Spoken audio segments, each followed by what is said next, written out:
Assalamualaikum warahmatullahi wabarakatuh. Yang terhormat penguji UKIN PPG dalam jabatan 2023. Perkenalkan, saya Irmawati, mahasiswa PPG dalam jabatan 2023, kategori 1 gelombang 2 LPTK Universitas Muhammadiyah Makassar dengan nomor peserta 201501260631.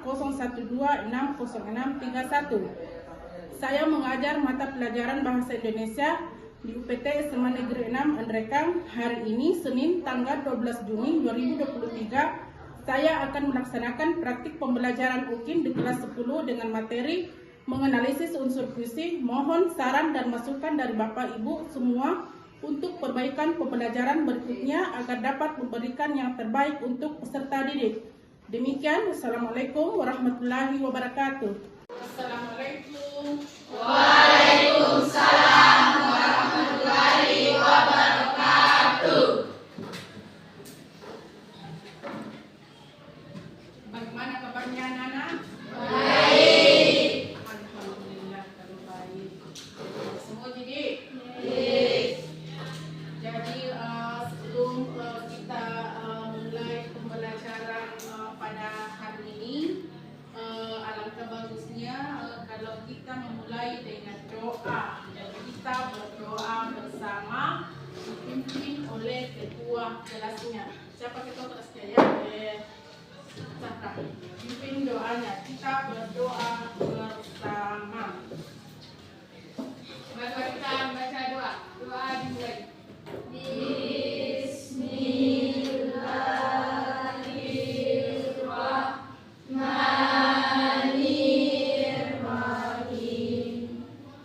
Rabbi zidna ilman warzuqna fahman. Amin.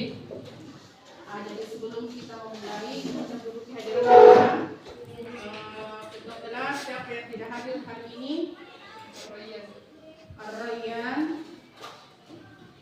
Selain dari Ar-Rayyan, siapa lagi?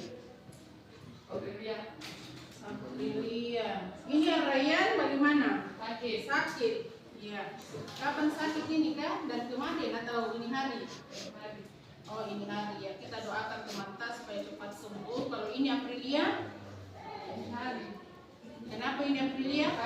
Sakit juga. Ya, dua sakit, Ar-Rayyan dengan Aprilia.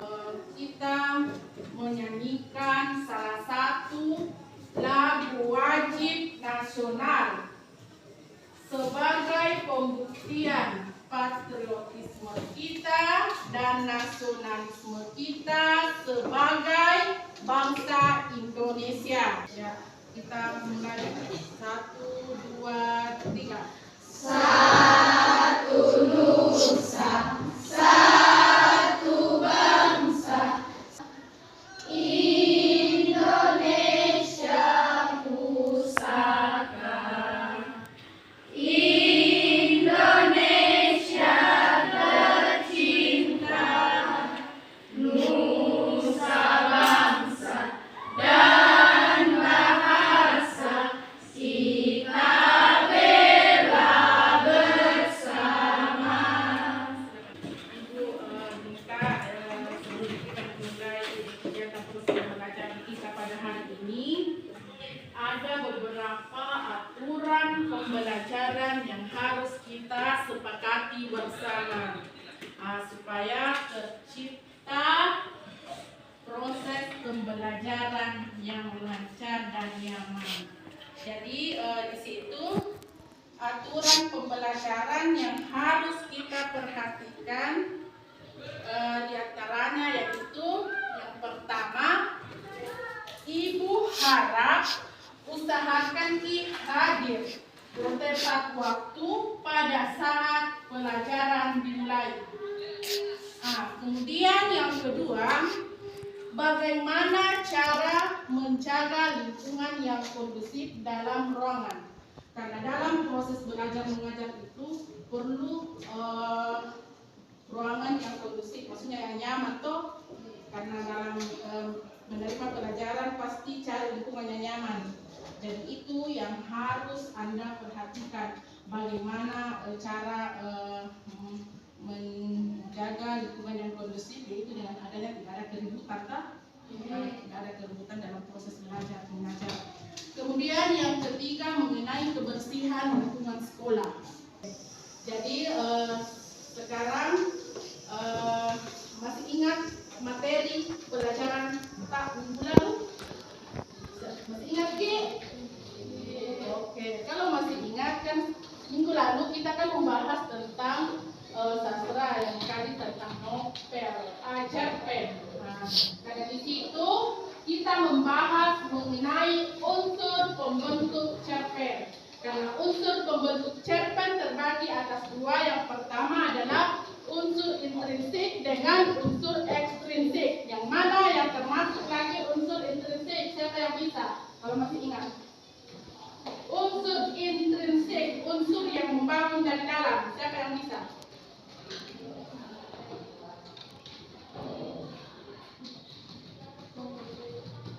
Coba, kita tahu. Katanya masih ingat, Bu. Intrinsik, unsur intrinsik. Kalau ekstrinsik? Ya. Latar belakang pengarang. Iya, latar belakang pengarang. Nilai yang terkandung seperti moral, agama, budaya, dan sosial. Oke, itu semua yang masuk unsur ekstrinsik, yaitu latar belakang pengarang dan nilai-nilai yang terkandung di dalamnya. Salah satunya itu nilai moral, nilai agama, nilai apalagi budaya dan sebagainya. Kalau unsur ekstrinsik,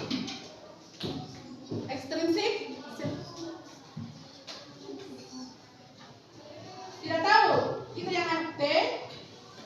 Siapa yang bisa unsur intrinsiknya? Iya, coba. Tema, alur, iya, penokohan, gaya bahasa dan amanat. Nah, itu semua yang masuk dengan unsur intrinsik. Jadi tujuan pembelajaran kita pada hari ini yaitu setelah mengikuti proses pembelajaran dengan menggunakan project based learning dengan metode saintifik, peserta didik mampu menemukan unsur-unsur pembangun puisi dengan penuh tanggung jawab, religius, disiplin, dan komunikatif. Jadi itulah tujuan pembelajaran kita pada hari ini. Nah, jadi sekarang coba perhatikan dulu di atas. Sudah lihat di atas semua? Iya. Ada itu 3.17 menganalisis unsur pembangun puisi dengan indikator menjelaskan unsur fisik dan unsur batin puisi. Nah, kemudian di sini di KD 4.17 menulis puisi dengan memperhatikan unsur pembentuknya. Kemudian indikatornya menulis unsur puisi dengan apa yang didengar dan apa yang dibaca. Jadi sudah dilihat. Jadi sebelum kita masuk ada beberapa, sebelum kita masuk ke unsur pembangun puisi, ada beberapa yang harus Anda perhatikan di situ, yaitu pengertian puisi. Karena tidak mungkin kita masuk dulu ke unsur puisi kalau tidak tahu puisi. Tapi sebenarnya ini puisi sudah sering dibahas pelajaran di dalam SMP. Jadi apa itu puisi? Ya. Bahasa yang terlihat oleh irama, rima, serta susunan bait dan nada. Iya, bahasa yang terdiri dari irama dan rima. Serta susunan bait Ya. dan nada. Ada yang lagi yang lain? Ya, siap. Pengertian puisi adalah bahasa yang indah dan penuh melena. Iya. Jadi kalau dilihat dari dua pengertian puisi beda-beda toh. Nah, beda. Kenapa beda? Coba perhatikan dulu. Nah, ini pengertian puisi menurut para ahli. Ini di sini menurut Nur Hadi, puisi merupakan karya sastra yang berisi gagasan penyair dengan bahasa yang padat, singkat, dan menggunakan irama dengan bunyi yang padu dan pemilihan kata kias atau imajinasi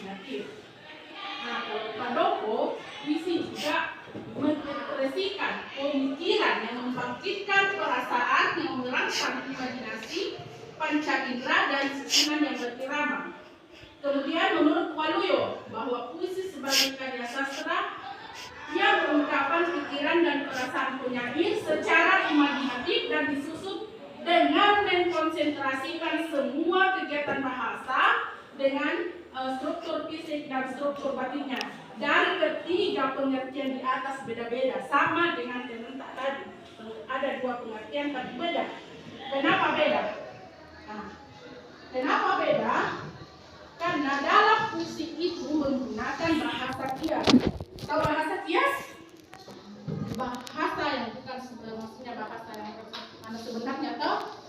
Jadi karena mengapa beda? Karena beda-beda penafsirannya orang, pendapatnya orang toh beda-beda, apa yang dia lihat, apa yang dia rasakan, apa yang dia dengar, makanya beda-beda juga pengertian. Itulah namanya pengertian dari sastra.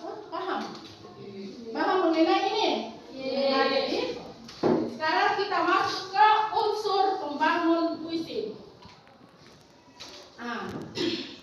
Unsur-unsur puisi terbagi juga atas dua. Ada unsur fisik dan ada unsur batin. Ini yang kita bahas nih, unsur fisik dan unsur batin. Yang mana yang masuk fisik dulu? Tahu fisik? Tahu, kalau fisik itu yang bisa dilihat langsung toh. Kalau batin, jiwa, perasaan, bisa kamu lihat? Tidak bisa. Jadi bagaimana kalau cara kamu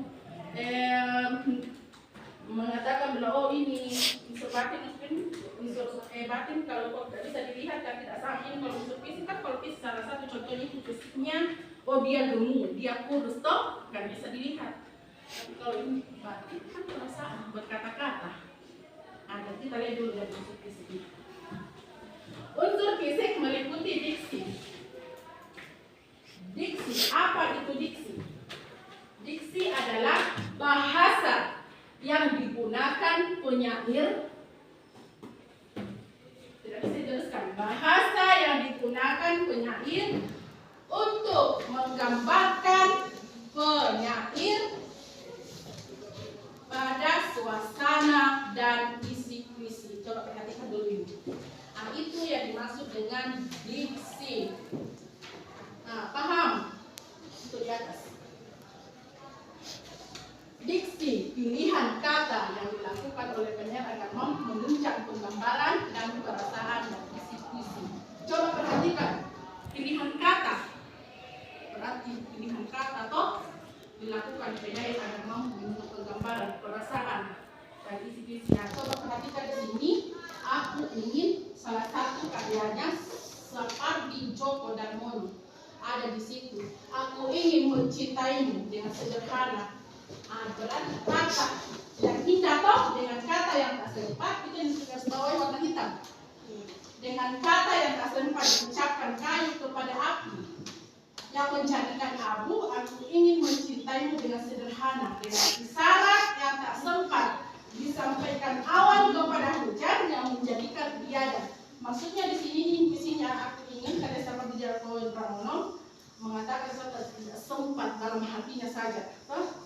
Berarti pilihan kata yang indah toh, pilihan kata yang indah yang dilakukan oleh penyair agar mampu memberikan penggambaran perasaan dan isi-isi. Gambar maksudnya pembaca toh. Sekarang masuk yang kedua adalah kata konkret. Yang mana yang dimaksud? Yang kedua adalah imajinatif. Ini imajinatif adalah susunan kata yang dinyatakan atau dilukiskan secara imajinasi. Tahu imajinasi? Secara imajinasi oleh siapa? Oleh penyair, yakni melalui panca indera. Yang mana yang masuk panca indera? Iya, panca indera itu masuk dari pendengaran, penglihatan, penciuman, perabaan, dan pencecapan. Yang biasa diistilahkan dalam sini imajinatif, yaitu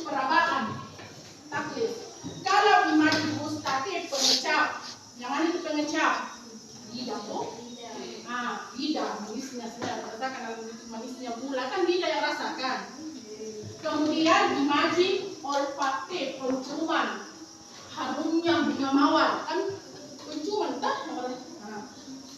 Kemudian imaji visual, penglihatan, contoh bunga bermekaran dengan indahnya. Nah, karena yang difungsikan di situ adalah penglihatan, kemudian pendengaran. Jadi mengerti tentang imajinatif, unsur fisik yang puisi yang kedua. Kemudian yang ketiga adalah kata konkret. Kata yang dapat dicerna oleh indera yang mampu menggambarkan secara jelas pikiran pembaca pada saat membaca puisi. Coba perhatikan di atas kata konkret. Ada di situ judulnya Aku karya Hairil Anwar. Kalau sampai waktuku, ku tak mau seorang kan merayu, tidak juga kau, tak perlu sedang itu. Ada di situ kata konkret yang dapat dicerna, langsung dicerna oleh panca indera. Oh, ini kata yang warna merah. Toh, merayu.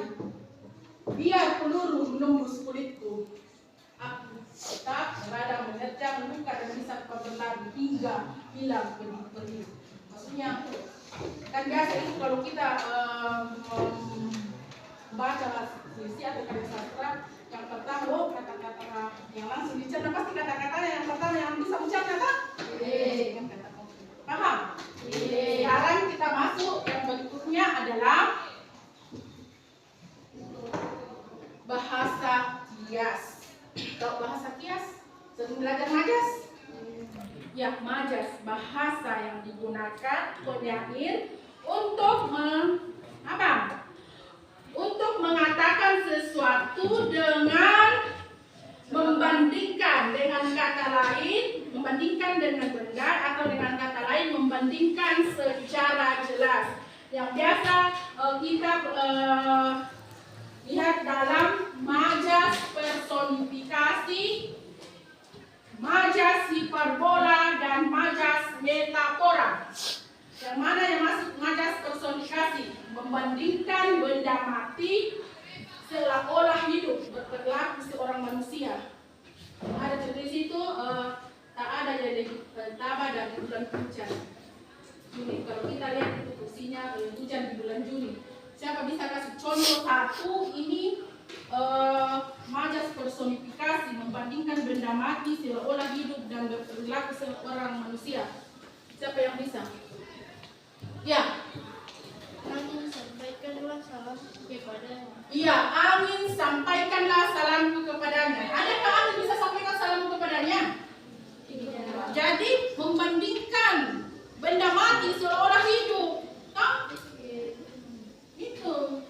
Kemudian yang kedua, majas asosiasi membandingkan dua objek yang berbeda seolah sama. Aku dalam puisi biasa itu dalam puisinya itu aku ini binatang jalan. Yang mana contohnya kalau asosiasi? Siapa yang bisa kasih contoh? Tidak ada. Yang mana itu asosiasi? Asosiasi. Tapi itu kalau majas hiperbola, saya kira ini majas hiperbola sudah semua dipelajari, ini yang sering muncul. Majas asosiasi semangatnya keras seperti baja. Bagaimana itu semangatnya keras seperti baja? Karena memang itu baja. Toh membandingkan dua objek. Berarti semangatnya keras seperti baja. Misalnya itu. Selain itu apa lagi contohnya? Kalau selain semangatnya keras seperti baja, paras anak kembang seperti inang dibelah dua. Seperti itu nanti kalau Anda mencari di unsur fisiknya dalam majas. Kemudian yang hiperbola mengungkapkan sesuatu secara berlebihan. Ini yang selalu lupa sekarang. Bagaimana untuk mengungkapkan sesuatu secara berlebihan? Toh, betul atau tidak? Betul. Apalagi kalau bisa remaja, maka bagaimana cara menyampaikan sesuatu kepada lawan jenisnya? Apalagi jangan kok, karena kenyataan. Nah, jadi coba mengungkapkan sesuatu secara berlebihan contohnya satu, siapa bisa? Ungkapkan ya. Kasih ibu sepanjang masa. Iya, kasih ibu sepanjang masa. Tidak ada tandingannya. Sepanjang masa. Siapa lagi? Aku tidak bisa hidup tanpa.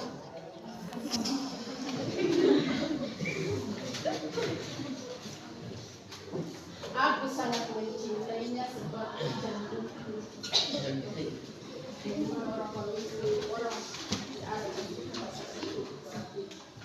Kemudian majas metafora, majas yang mengungkapkan sesuatu dengan perbandingan analogis. Anak emas. Ada yang dibilang anak emas? Ada? Tidak ada toh. Anak emas itu artinya anak kesayangan. Berarti membandingkan, mengungkapkan sesuatu dengan perbandingan secara analogis.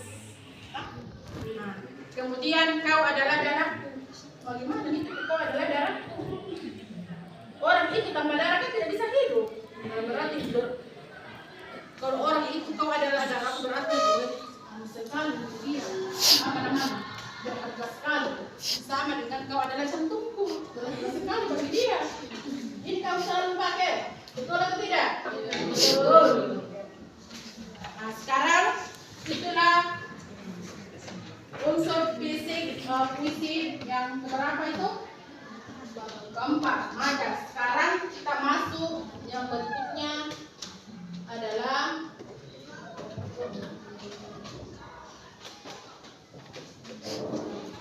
majas.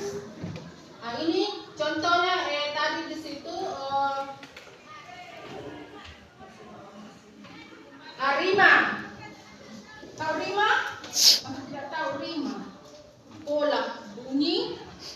Rima adalah pola bunyi atau persamaan bunyi yang ada dalam puisi yang dikehendaki oleh penyair agar semakin indah dan mengungkapkan makna yang jelas. Rima, coba perhatikan di atas, ini salah satu contoh puisinya. Rima, karyanya Hairil Anwar. Rima, kalau sampai waktuku tak mau tak seorang kan merayu, tidak juga kau. Tak perlu seduh sedang itu, aku ini binatang jalang dari kumpulannya terbuat. Biar peluru menembus kulitku, aku tetap meradang menerjang. Luka dan risahku bawa berlari hingga hilang peri-peri. Maksudnya ini persamaan bunyi. Coba perhatikan di sini. Persamaan bunyinya yang penyair agak semakin indah mengungkapkan makna yang jelas toh, mengungkapkan sesuatu yang jelas. Coba kau perhatikan itu puisinya Hairil Anwar bagaimana cara pengungkapnya pasti. Kemudian yang berikutnya adalah ini yang terakhir adalah tipografi, yaitu penyusunan baris dan baris saja atau tatanan bentuk puisi seperti tatanan lari, bait, kalimat sehingga dapat menghasilkan bentuk pola. Maksudnya di sini menghasilkan bentuk pola. Coba perhatikan di atas kan, ya, di atas salah satu karyanya seperti Kulsum, Bahri, puisi Herman. Herman tak bisa pijak di bumi, tak bisa malam di bulan, tak bisa. Nah, jadi tatanan apa ini yang masuk di atas? Larik atau bait?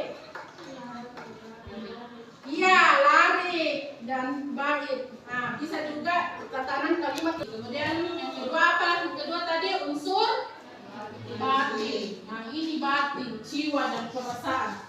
Yang mana itu masuk? Tema atau gagasan pokok atau gagasan sentra yang ada pada karya sastra. Berarti yang ada pada puisi toh? Nah, ini yang perlu yang harus kita perhatikan, tema. Kemudian perasaan, sikap atau ekspresi penyair. Bagaimana sikap ekspresi penyair dalam puisi? Ini dalam unsur batin puisi, yaitu unsur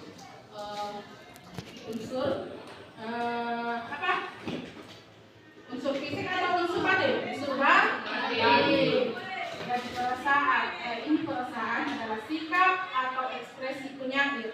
Dan biasa itu ekspresinya penyair kadang apa? Baik. Ya, maksudnya bukan baik, kadang gembira, sedih, bagaimana ekspresinya tahu? Nah, salah satu itu ada beberapa tadi contoh puisi yang saya kasih kok, ada di situ sedih, ada sedih, ada semangat tuh perjuangan tuh, nah, ada sedih, nah itu namanya perasaan ekspresi penyair dalam puisi. Kemudian nada, nah apa ini nada? Ya, jadi saya bagikan dari KPD dulu.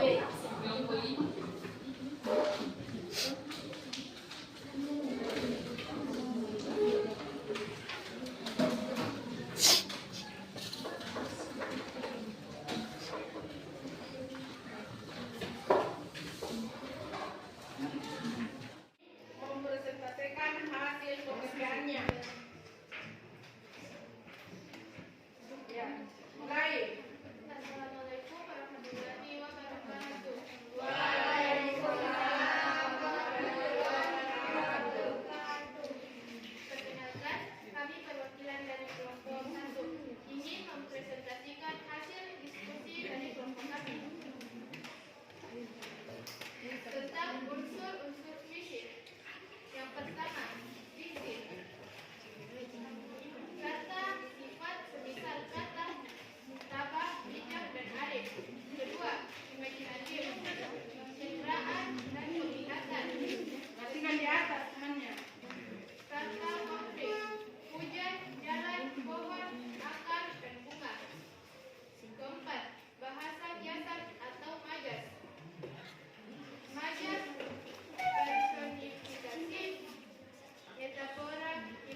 usahakan itu pelajaran kita yang ada di sekolah diulang kembali di rumah.